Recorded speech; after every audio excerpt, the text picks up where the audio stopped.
Hello, everyone. We are in week 6 and in module 4B of our Theology 11 course. And this week's topic is the death and resurrection of Jesus of Nazareth, um, as well as a historical summary of his life and ministry. So we are running towards the end, and I hope to recap um, several important matters about the historical career of Jesus of Nazareth. So let's begin by reminding ourselves that in the world of Jesus, uh, the topic of holiness was an important one, a paramount one, because holiness meant becoming like God, who was considered uh, all holy.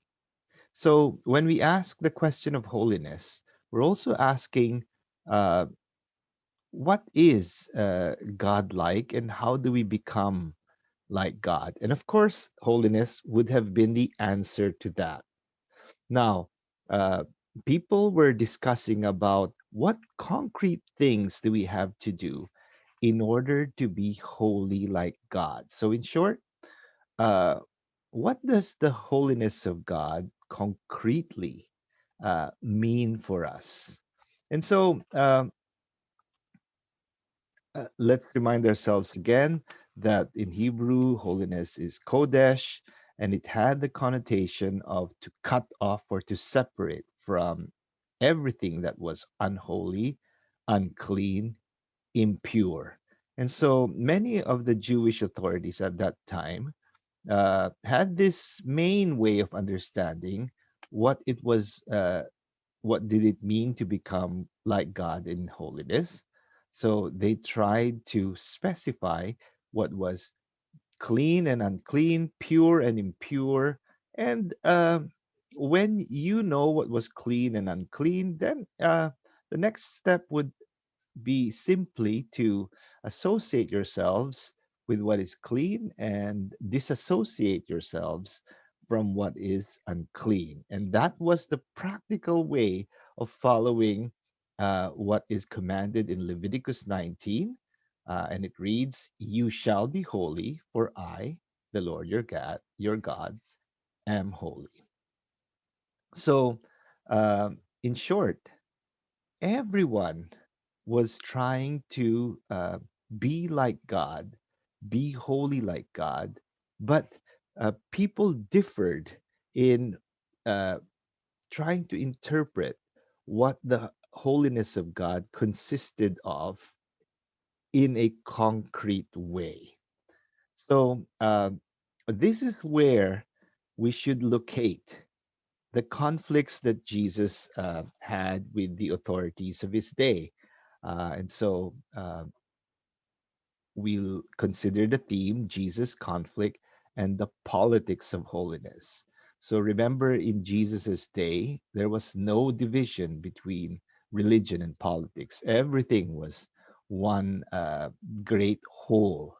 So whatever your religious views um, were reflected in um, your practical way of conducting your life, even in your politics. So, as I said, everyone was concerned about where does true holiness lie, or how are we to imitate God's holiness. So, two of the most influential groups were the Pharisees and the Sadducees. I already mentioned this is just something like a review. So, the Pharisees, who were the teachers of the law in ordinary life, they were spread throughout the world of Jesus. So, they put a great weight on the exact observance of laws and all other stipulations of the Jewish law in daily life. The Sadducees, who were mainly concerned about the temple cult, uh, of course, advocated that everyone be faithful to their temple observance, that they continue going to the temple and observing their ritual obligations. Now, in this course, we're trying to uh, understand in a deeper way what was the opinion of Jesus? What did Jesus teach? What did Jesus practice with regard to this? So, Jesus stressed above everything else practicing these values, such as love, compassion, forgiveness, social justice, care for those who are marginalized. And he taught that these were the most important ways by which people are going to be like God, because God's holiness consists, Jesus taught, in effect, in these values here. So when the practice of Jesus and the practice of his followers went against the sensibilities of the religious people, such as the Pharisees and the Sadducees, Jesus said, it's okay because these are the most important values. And even if you were to bend a little bit of the laws here, or even go against some commonly understood ways of following the law in Jesus' day, then all these values have to take precedence, have to take priority over anything and everything. Hence, this is what uh, put Jesus into a relationship of conflict with the religious and political authorities of his day. Now, I will not dwell on the details of how Jesus was condemned because and was crucified because that is well known to you already. Let me just say that this conflict with the Jewish authorities led to the arrest and death of Jesus. So the only authority, legitimate authority, who could put people to death at the time was Rome, and it was personified in the governor of Judea, Pontius Pilate. So Jesus's enemies, and we uh, many scholars think that it was proximately the Sadducees who had political clout then. They handed him over, they handed Jesus over to the Roman authorities. And when uh, the Roman authorities were presented with people who the Jewish authorities claimed were disturbing the peace, even subverting the power of Rome through that, because Rome wanted to maintain a status quo. Then the Romans had no qualms at all. They did not hesitate uh, to punish people, and hence Jesus received the capital punishment at the time for people who were conspiring against the Roman order, against the status quo established by Rome, and he was crucified as a criminal uh, around the 30s of the first century AD, or Common Era. So, with this, the historical career of Jesus came to a close with his death. He was a promising rabbi from Galilee, a popular teacher, but then his enemies succeeded in having him put to death by crucifixion. So I'm not going to talk about how Christians have interpreted this death of Jesus. That is very well known to you. But one of my main goals in this course is to trace uh, the historical reasons for why Jesus was put to death. And I think I emphasized that it was this conflict with the authorities, Jewish authorities of his day, that led to Jesus's arrest and death.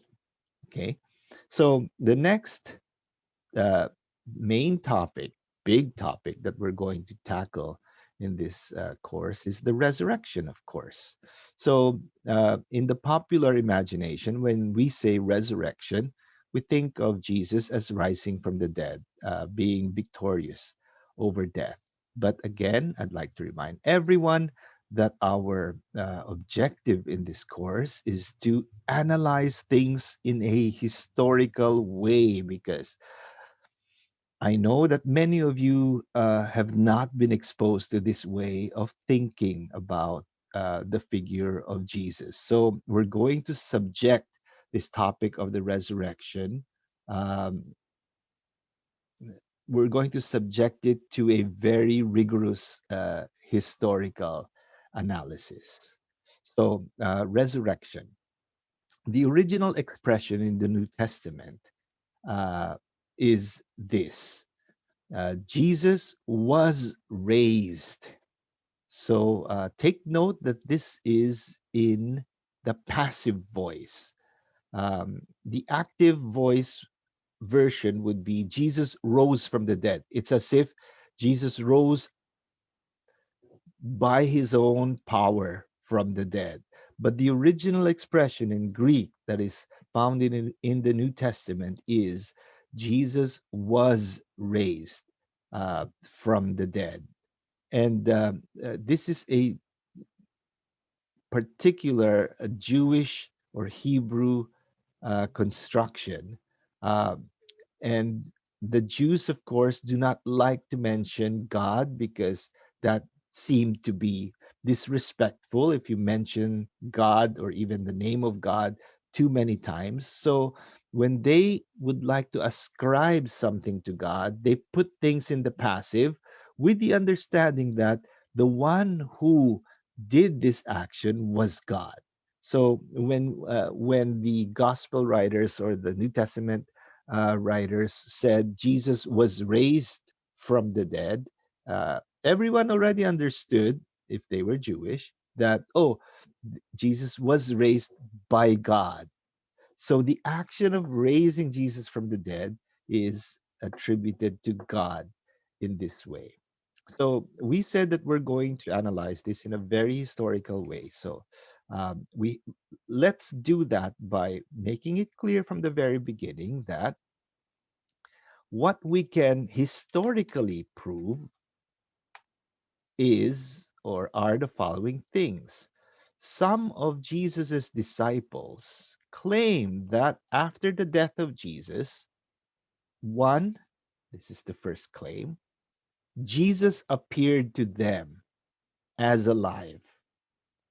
That one we can verify historically. And two, the second claim is later on, we can argue, in order to boost the resurrection witness, the claim was also made that the tomb was empty. Okay? So, why do we say that we can?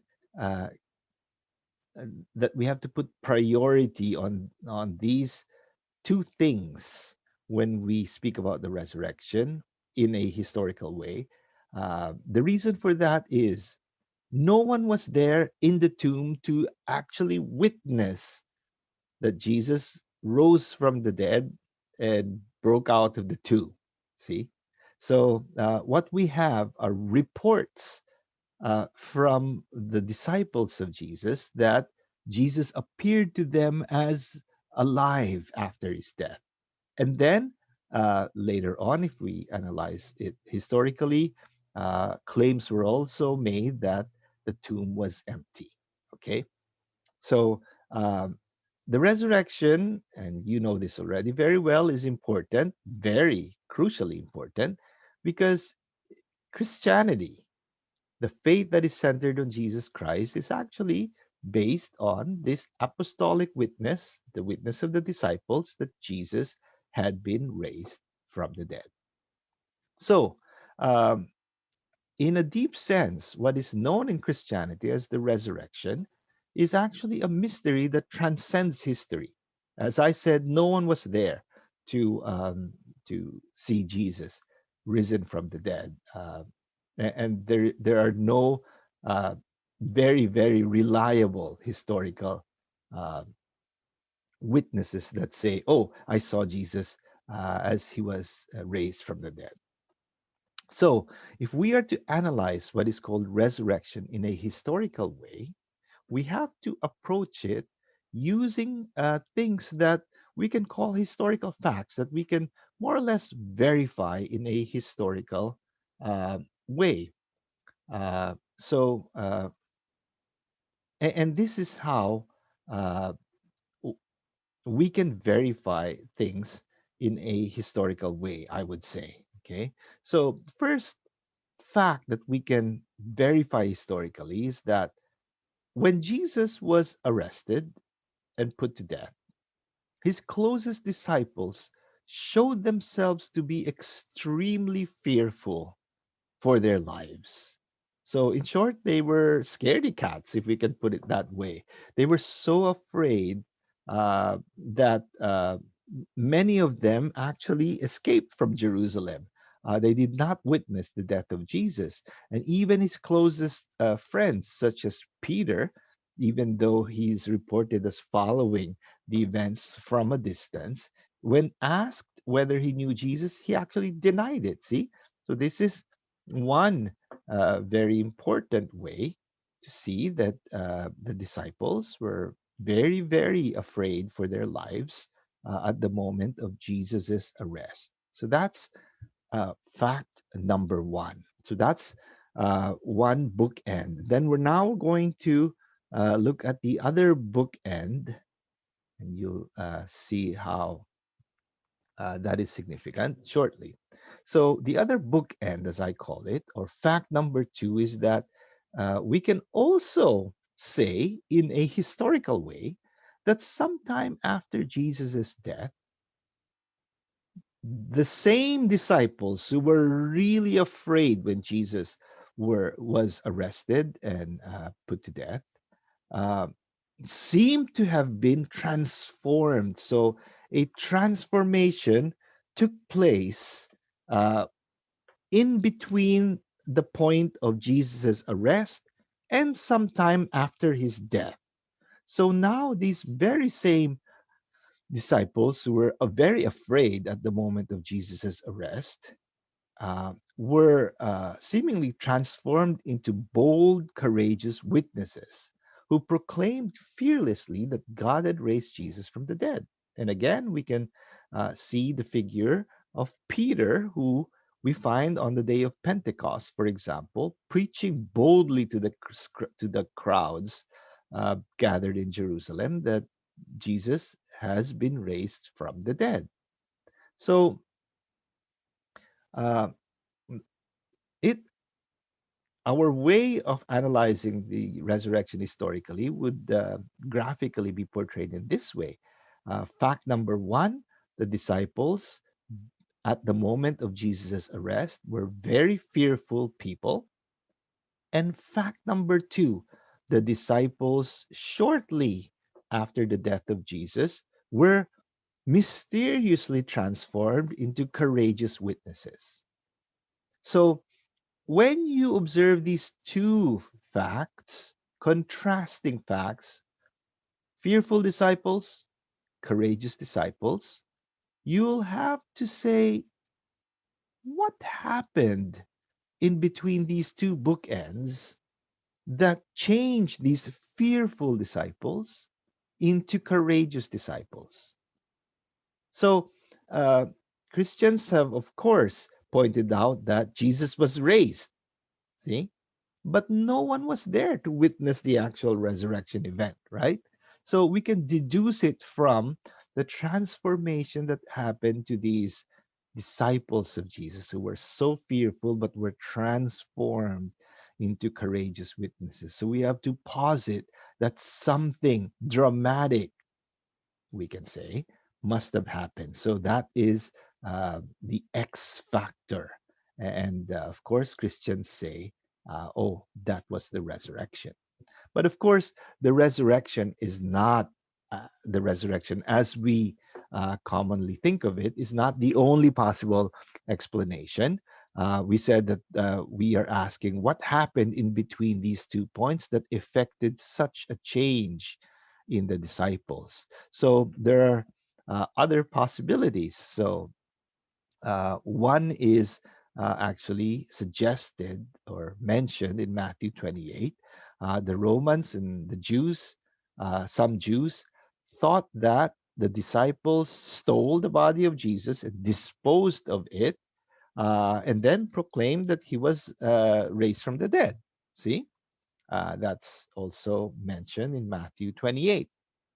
Now, many historians actually suggest that when Jesus was arrested, most of the male disciples escaped from Jerusalem, went back to Galilee, and resumed their former lives, many of them as fishermen. So they, these, some of these scholars and voices suggest that nothing dramatic happened. However, when they were in Galilee, when most of these disciples were back in Galilee, they started to feel nostalgic about the master they had lost, the master they had spent so much time with. And they started to gather together in order to reminisce about what had happened with them and with Jesus, to Jesus. And then when they gathered, when these regular gatherings happened, they felt little by little that Jesus was actually still alive in them, in the midst of them, especially when they were gathering together, when they did the actions that Jesus did while he was alive.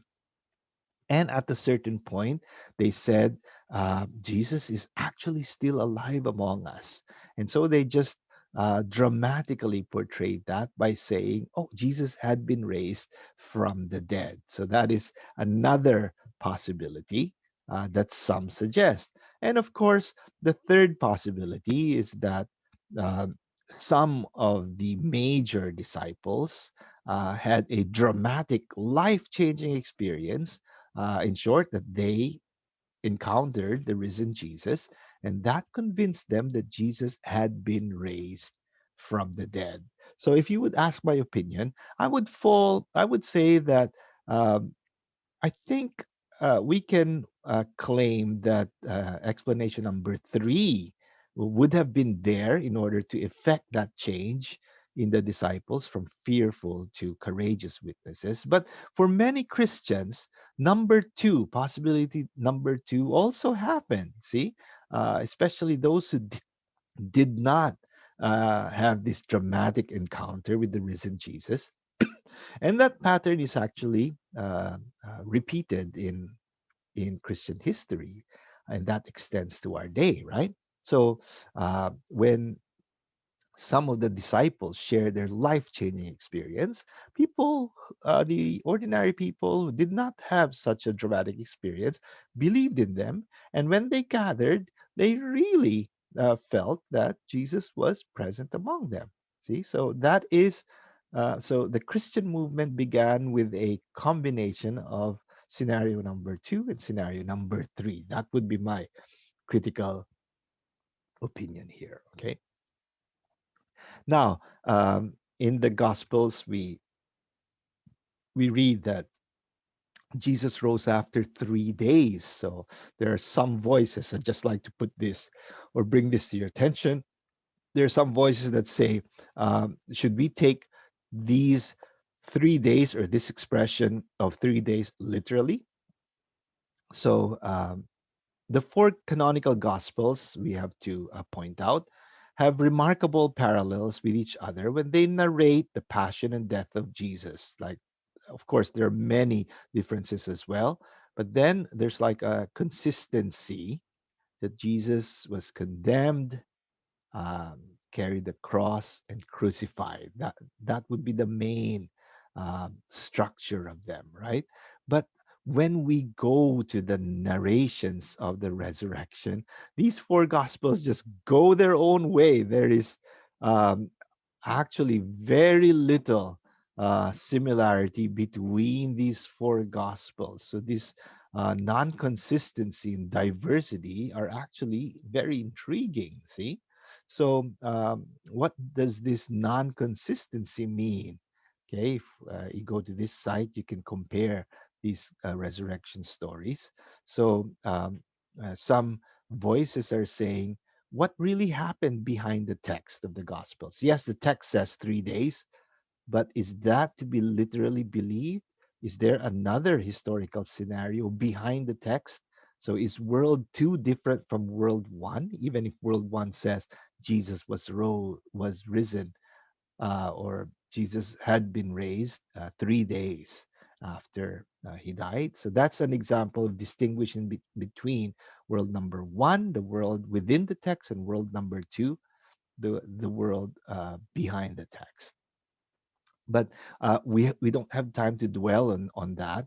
What we can say is this: however one attempts to explain what happened to the disciples after Jesus' death, the historical fact is this: these disciples, restarted or rebooted the movement that Jesus had begun during his ministry.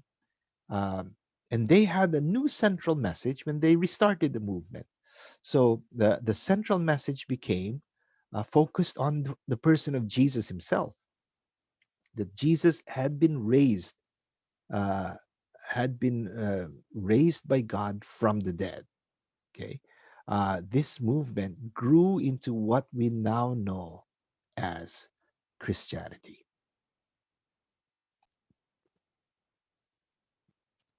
Okay, so I want to point out here a continuity between the message of uh, the historical Jesus and the message of the disciples after they had witnessed the resurrection, as well as a discontinuity. So, the main message of Jesus was concerning the reign of God, as we already know very well. Now, after the Easter event, after the resurrection event, the disciples' main message became that Jesus Christ is the crucified and risen Lord. See? So there's a slight shift from, not a slight, maybe a big shift from the reign of God message of Jesus, the historical Jesus, to the message of the disciples that Jesus, the Christ, is the crucified and risen Lord. See? Jesus, as you already know very well, did not really preach about himself. He preached about the reign of God. So that's a discontinuity in the main message. However, there's also a continuity. So the continuity, I would say, is this: through the resurrection, the disciples became convinced that Jesus is now at the center of God's kingdom. And this is like a very important thing I'd like you to remember. So the disciples became convinced that it is Jesus who makes God's reign a reality in this world. So I always use this sort of ridiculous metaphor to illustrate this. Like if you say a generic, if you mention a generic word such as fried chicken, okay, fried chicken, um, but as you already know, when humans hear a generic word, many of us like to brand it with our own particular and favorite thing, uh, which embodies that generic concept. So if we mention fried chicken, okay, for me, my favorite fried chicken, for example, is KFC, Kentucky, right? Kentucky Fried Chicken. Or we also talked about the generic hamburger. When you imagine a generic hamburger, many times it already appears as a particular brand in our brain. So McDonald's or Jollibee. Now, the reign of God or the kingdom of God is a difficult to grasp thing. See, that's why Jesus used so many parables, so many metaphors to describe it during his public ministry.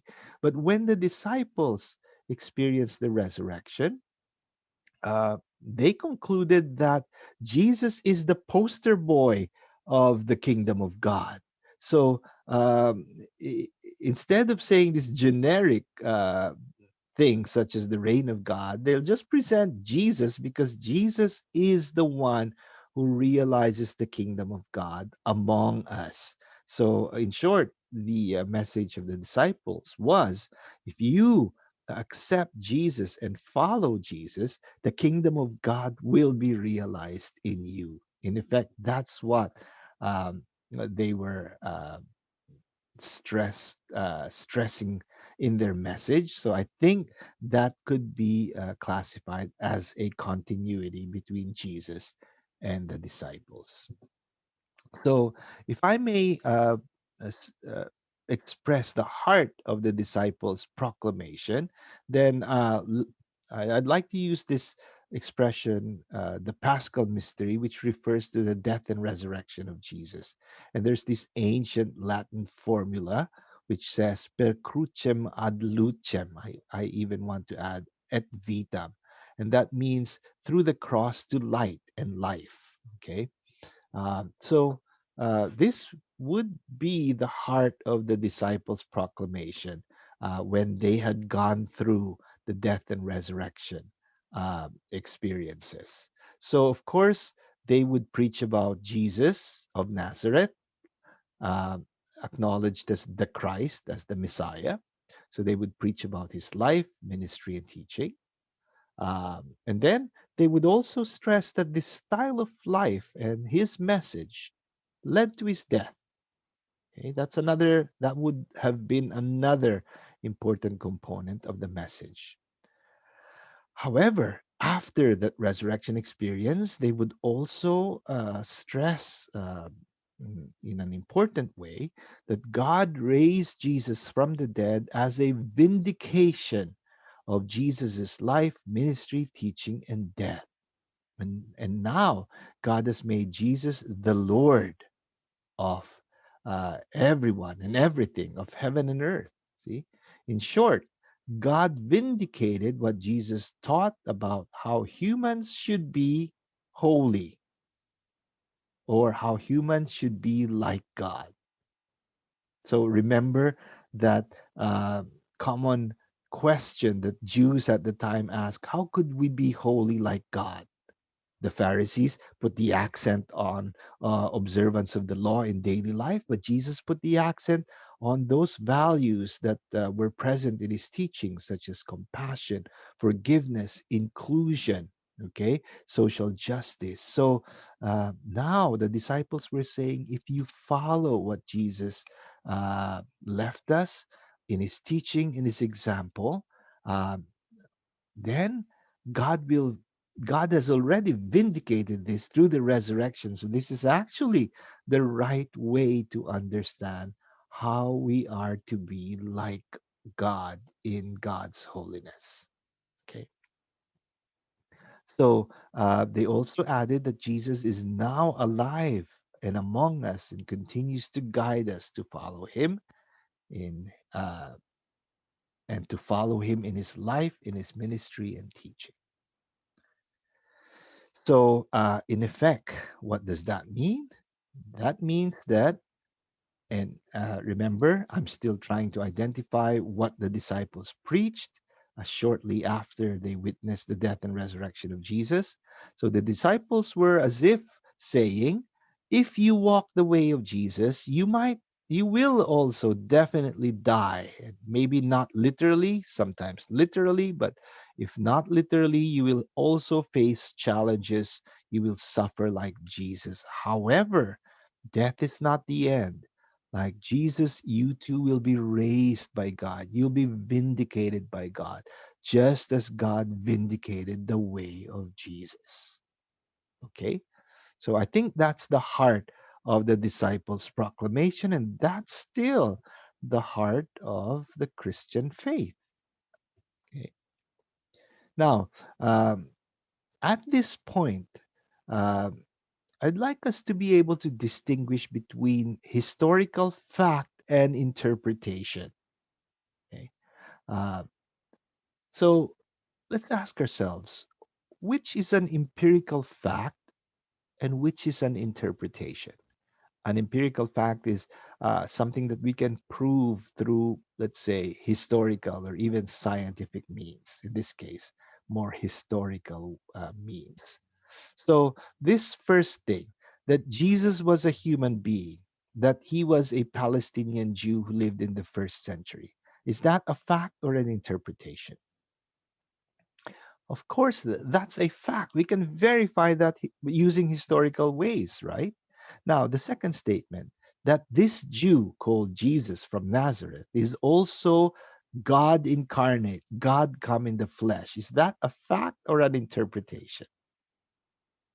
Of course, if we expose it to a universal forum consisting of believers and non believers, we'll have to say that this second statement is an interpretation of Christians because not everyone accepts that. Not and that statement cannot be verified using the tools that we have, right? So please look at these two statements. The first one is a verifiable, historically verifiable fact. The second one is an interpretation. Now, the object of faith is that second statement there. See? So, this is what faith is, to trust that the Christian interpretation is the truth. You cannot verify that. So don't be too hard on people who cannot accept that. But if you are a believer, if you have faith, then you trust that that Christian interpretation is correct. See, you live by faith, and that means you live by trust in something that you cannot verify 100%. So uh, let's talk briefly about the role of faith. The role of faith bridges the gap between interpretation and fact. Faith holds that the Christian interpretation of Jesus of Nazareth, the human being, uh, that he was the Messiah, that he was God who became human, that he reconciles God and humans. So Christian faith is is something that trusts that this interpretation is in fact true.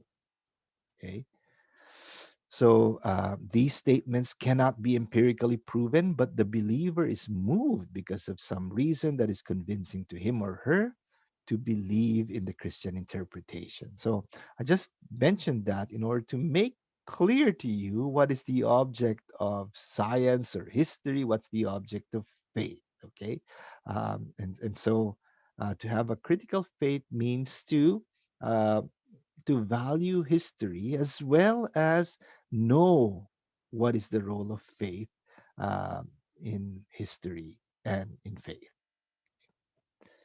Okay, so as we are stressing some historical facts about Jesus in this course, um, let me take you to a laundry list uh, this comes from N.T. Wright, of the most probable historical facts about Jesus. So um, these are things that we can verify in a historical way about Jesus of Nazareth. So he was born around 4 BCE. He grew up in Nazareth of Galilee. It's harder to prove that he was actually born in Bethlehem. He spoke Aramaic, very, very certain. He may have known some Hebrew, which was the language used in the temple and in the synagogues. And then this is just a probability, maybe even a possibility, less than a probability, that Jesus must have known some Greek in order to conduct business in Sepphoris, a big urban center near Nazareth. Okay.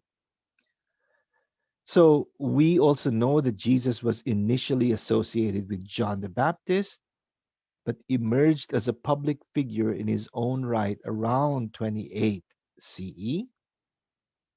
So during his public ministry, he announced the imminent coming of the reign of God, and in preparation for that, he summoned people to repent, to prepare for the coming of the kingdom. During his ministry, he used parables to announce the reign of God. He conducted an itinerant ministry throughout the villages of Galilee for the most part, and curiously, did not really go into the big cities, Sepphoris. At least no mention is made of it in the Gospels. During his public ministry, he was able to effect remarkable cures, including exorcisms as enactments of his message.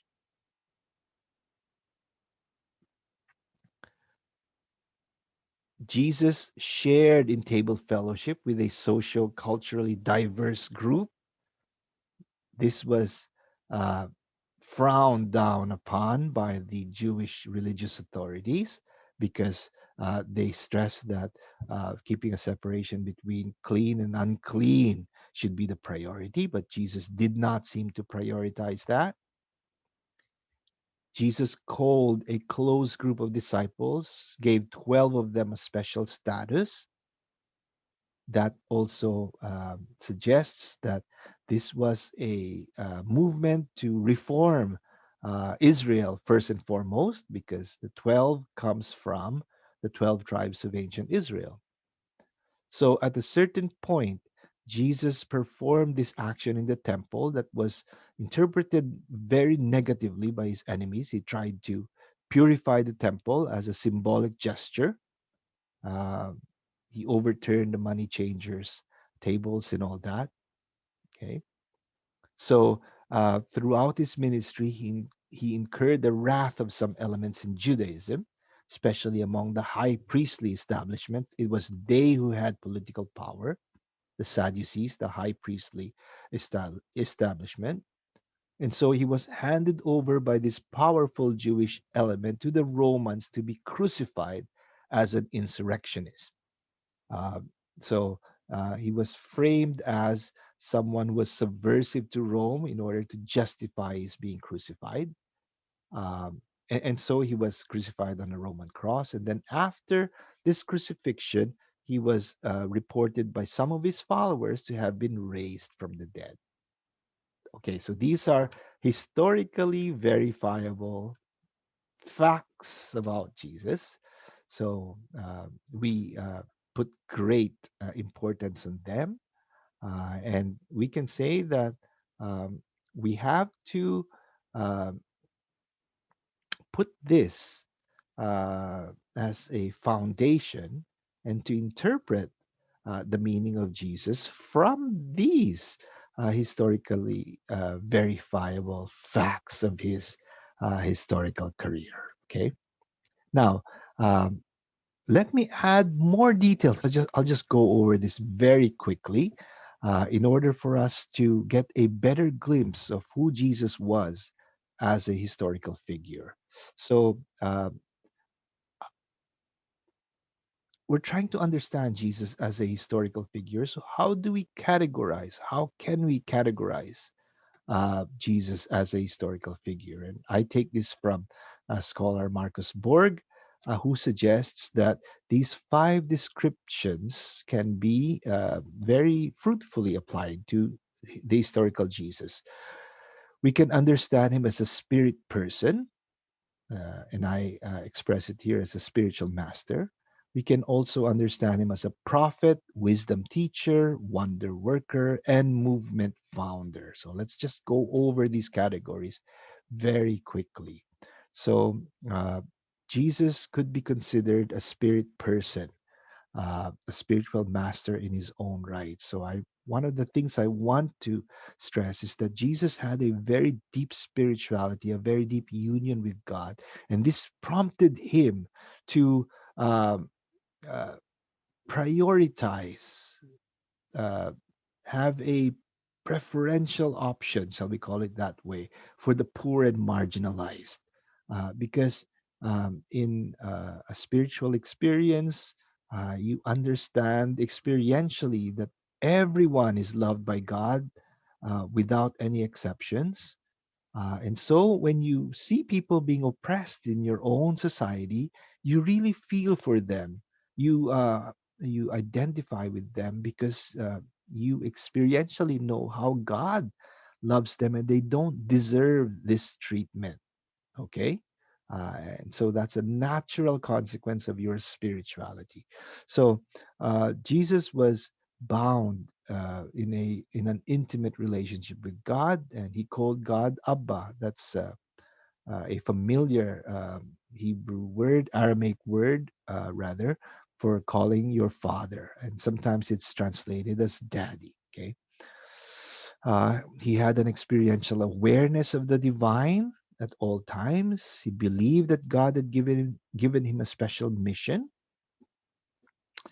He believed, and this is just my opinion, that he himself was the Messiah, although some scholars don't agree with that, I have to add.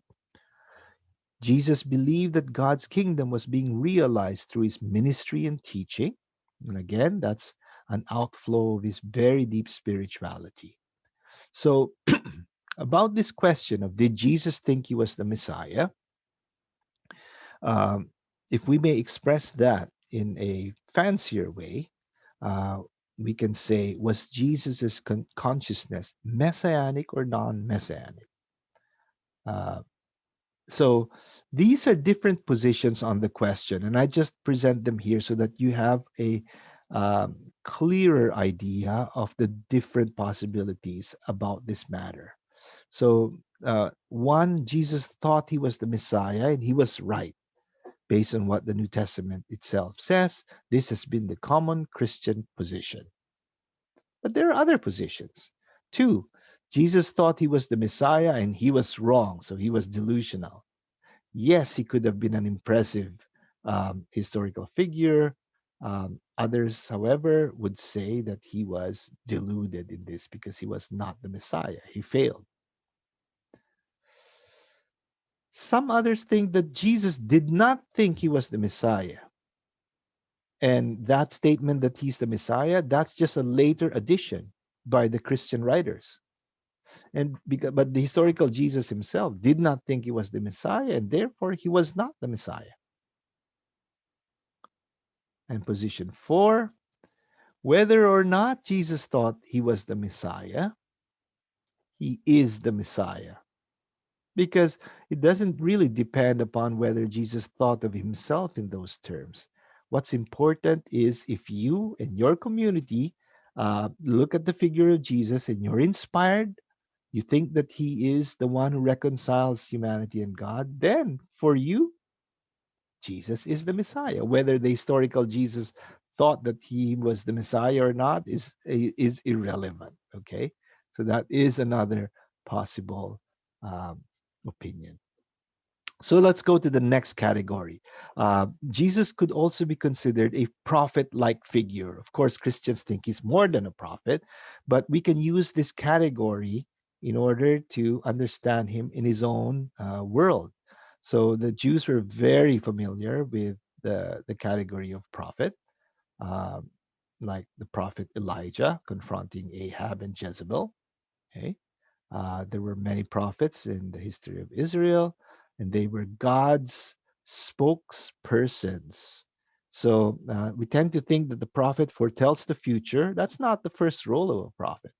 A prophet is the one who speaks the message of God, speaks in the name of God. And so Jesus could be categorized in that way. So many contemporaries would have seen Jesus as a prophet like figure because he spoke in the name of God. He challenged his society, especially the powers that be. He challenged the status quo. He challenged the dominant paradigms in society, such as the paradigm of purity, as you already well know. He taught that God valued compassion, uh, love, forgiveness, inclusiveness, justice above anything and everything.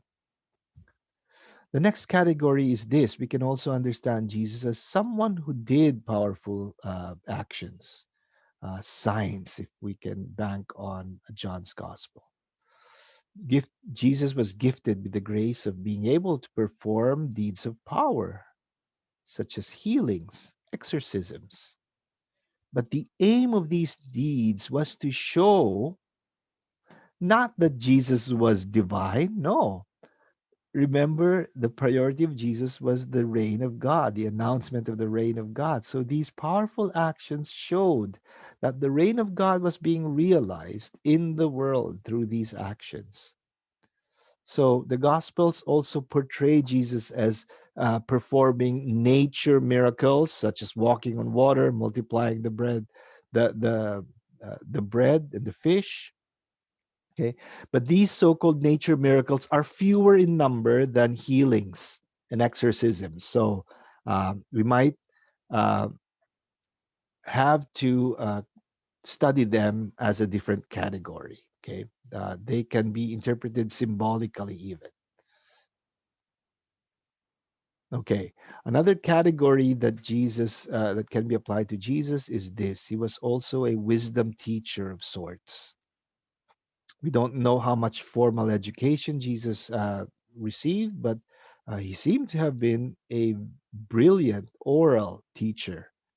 So this category of wisdom teacher or sage, SAGE, is also was also very familiar to Jesus's contemporaries. So when Jesus taught, he used parables, aphorisms, longer speeches, dramatic actions, um, etc. He touched many people's hearts because his words were backed up by his life. Okay? And I don't need to explain too much anymore that the main message of Jesus was about the reign of God realized through some typically um, Jesus like values. Okay, so you know that very well already. You can also understand Jesus as a movement founder, more precisely, a founder of a community of disciples. He called disciples, both men and women, to follow him. Sometimes he called people to follow him literally, sometimes he called them to follow him in a more spiritual sense, but remain where they were. He taught his followers to live according to his teachings and to actually spread his message about the kingdom of God. And he was convinced that the reign of God was being realized first and foremost in his community, the community that he started. So, this community is the church, the beginnings of the Christian church, the Christian community. We're not talking about church as a building here, and we will build more on this in the next module. So, N.T. Wright also has 6 strokes to describe Jesus. I won't explain them in detail anymore, but just for your reference, this is N.T. Wright's list of uh, categories to describe Jesus. You can read them for yourselves.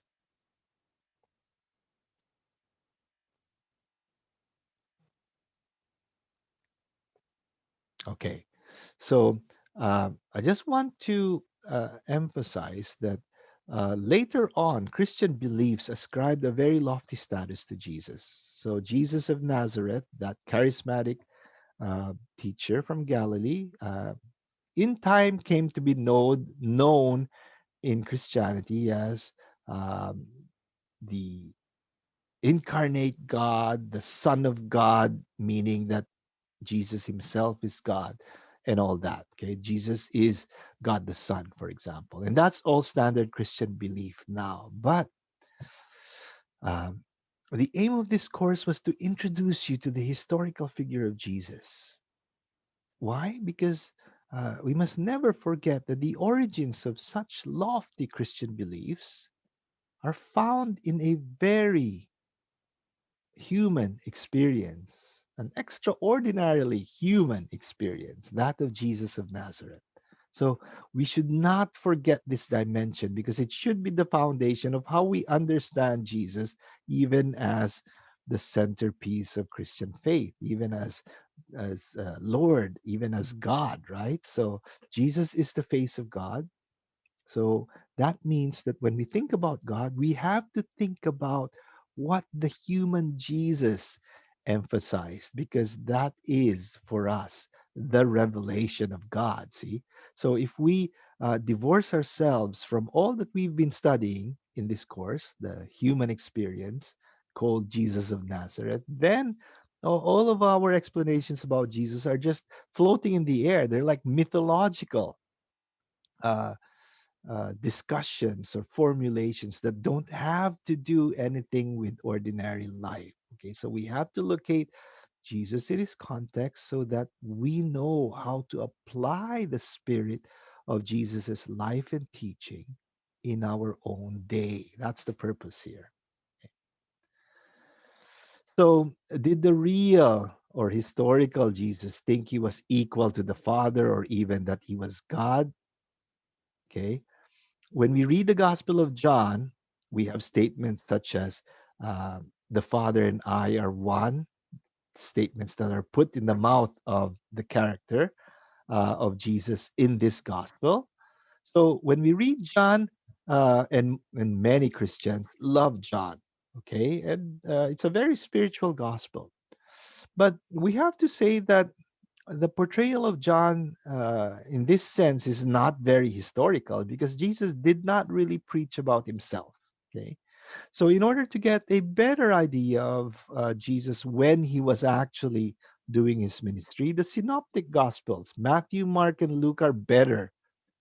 And when we go to those synoptic gospels, there's no clear statement that Jesus thought that he was God himself. He didn't go around saying, "Hey, I'm God. Hey, I'm God." No, see, he was preaching about the reign of God, and so we have to give weight to the synoptic gospels and say the human Jesus didn't seem to openly proclaim that he himself was divine, right? So that is an important thing as well. So what's the role of John? John was written later in history.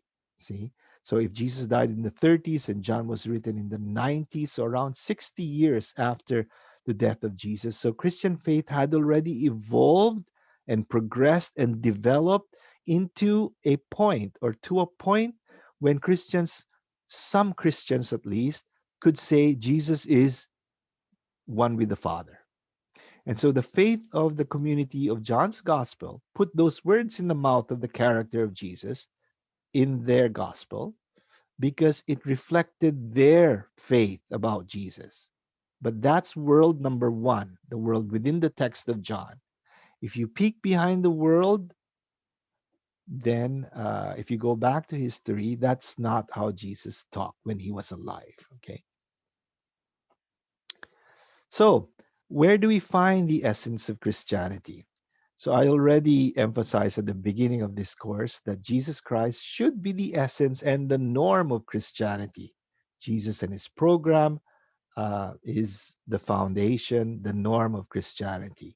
So, it's the figure of the historical Jesus that sets the norm and judges all other things that come before and after him. If you're a Christian, then you're centered on Jesus. And that's why we have to know the historical figure of Jesus. And then, if Jesus is really the center, then we should not let any other thing control Jesus or eclipse Jesus or be more important than Jesus. See, that's the ideal. The reality is a bit different. See, but there's this opinion also that no, we can't just limit ourselves to Jesus. We have to take into consideration everything that happened, especially in the early ages of Christianity. So the synthesis of early Christianity is the norm. So the creeds and dogmas that early Christianity made becomes the norm of Christianity. Okay, the synthesis that early Christianity made should be the standard, and we should combine that with Jesus in order to set the norm for Christianity. Now, I have to add, though, that Christianity at a certain point in its history, more particularly when the Roman Empire embraced Christianity, that's the Emperor Constantine converted to Christianity. He made Christianity the favored religion of the Roman Empire in the 300s, so that's the 4th century. From that time on, the church or Christianity bought into the domination system. That's a very, very important data. So Christianity itself, or the church, the Christian church, in a sense became like an empire, a religious empire, or an institution that acted like an empire. And when the Christian church became something like an empire, there was a corrupting influence. It's a very big contradiction, okay, for a church named after Jesus Christ to be and act like an empire, because Jesus was against a imperial kind of religious organization, right? So we have to go back, and this is the reason why I stress that we have to go back to the historical Jesus in order to see his original vision, so that when we see things in our churches that are against the spirit of Jesus, we hopefully would have the courage to say, this is not according to the vision of Jesus. And I think I will stop there for this week, and we'll continue more with reflections on the church, the Christian community, next week. So thank you, and we'll see you.